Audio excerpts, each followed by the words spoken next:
ఈ campaign take up చేసినప్పుడు రామచంద్రరావు గారు దాదాపు 20 లక్షల ఫ్యామిలీస్ దీని మీద ఎఫెక్టెడ్ అయి ఉన్నాయి. మేము ప్రతి కాలేజ్ లో ఇప్పటి వరకు ఇవాళకి దాదాపు 3.5 లక్షల సంతకాలు యువమోర్చా కార్యకర్తలు స్టేట్ వైడ్ గా సేకరించడం జరిగింది.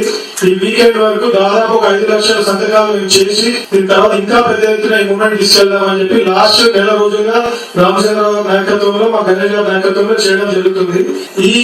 ఈ ప్రాసెస్ లో మేము ప్రతి కాలేజ్ లో ప్రతి క్లాస్ రూమ్ లోకి వెళ్ళి స్టూడెంట్స్ ని కలిసినప్పుడు చాలా మంది చెప్పేది ఒకటే, మా అన్నలు కానీ చాలా మంది పాస్ అవుట్ అయ్యి 4 సంవత్సరాల నుంచి మాకు సర్టిఫికేట్ రాలేదు, చాలా మందికి జాబ్స్ వచ్చినాయి, ఇవాళ వాళ్ళకి ఆఫర్ లెటర్స్ చేతిలో ఉన్నాయి.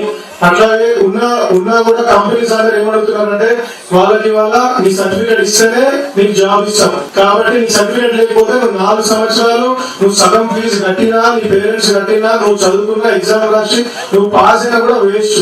నీ సర్టిఫికేట్ లేదు కాబట్టి నేను నీకు జాబ్ ఇవ్వలేను.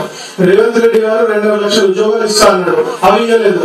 ఈ విద్యార్థులు అందరూ ఎవరైతే పాస్ అవుట్ అయ్యి వాళ్ళ సొంత టాలెంట్ తోని వాళ్ళు ఈ ఉద్యోగాలు తెచ్చుకున్నా కూడా వాళ్ళకి ఇవాళ ఆ ఉద్యోగంకి వాళ్ళు జాయిన్ కాని పరిస్థితి ఉంది. అట్లాగే ఇప్పుడు చాలా మంది పేరెంట్స్ ఇంకో ఏం చేస్తున్నారంటే మొత్తం ఫీజు కట్టి వాళ్ళు సర్టిఫికెట్లు తెచ్చుతున్నారు. అంటే చాలా మంది రోడ్ల మీద అప్రూవ్ చేసి కూడా వాళ్ళ ఇంట్లో ఉన్న గోల్డ్ కూడా తాకట్టు పెట్టి వాళ్ళు వాళ్ళ సర్టిఫికెట్లు తెచ్చి ఇచ్చే పరిస్థితి ఉంది.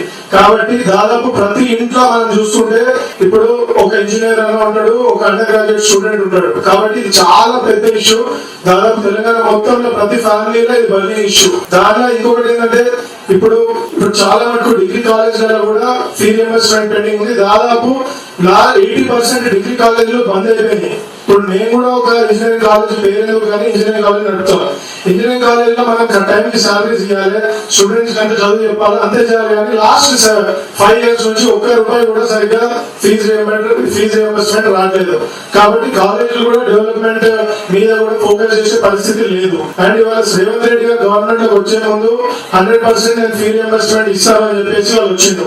దానికి ముందు కూడా కేటీఆర్ గారు 3 సంవత్సరాలు ఏమని చెప్పిండు, అది ఇవ్వకుండా వాళ్ళు ఫెయిల్ చేసిండు. కాబట్టి వీళ్ళు ఏదో టీ వర్క్స్ చేసినా, టీ వర్క్స్ నేను కట్టినా, టీ వర్క్ కట్టినా, నేను పెద్ద పెద్ద కంపెనీలను తీసుకొస్తున్నా అని చెప్పి కేటీఆర్ కావచ్చు, లేదంటే రేవంత్ రెడ్డి గారు ఏదైతే యూత్ 21 years కి నేను ఎమ్మెల్యే కావాలి, 22 years కే కావాలి. కానీ 21 years కి స్టూడెంట్ ఏమవుతాడు, గ్రాడ్యుయేట్ అవుతాడు. గ్రాడ్యుయేట్ అయ్యే టైంకి చదువుకున్నాడు, ఫీజు కట్టిండు, కానీ సర్టిఫికేట్ తీసుకోలేని పరిస్థితి ఉంది. కాబట్టి ఇంకా పెద్ద ఎత్తున ఇంకా క్యాంపెయిన్ అయితే రామచంద్రరావు గారు 2 రోజులు దీక్ష చేయడం అవుతుంది. ఇంకా దీని మూవ్మెంట్ ఇంకా ముందుకు తీసుకెళ్లి ఇంకా అవసరం పడితే ఈ అన్ని సిగ్నేచర్లు అంతా తీసుకొని రామచంద్రరావు గారు అడ్వైజ్ చేస్తే ఢిల్లీ వరకు తీసుకెళ్లి రాహుల్ గాంధీ గారి ఇంటి బయట కూడా యువమోర్చా కార్యకర్తలు అట్లాగే భారతీయ జనతా పార్టీ తెలంగాణ అక్కడనే కూర్చొని ఈ ఫీజు రియంబర్స్మెంట్ ప్రతి స్టూడెంట్ అకౌంట్ లో పడే వరకు కొట్లాడుతుంది.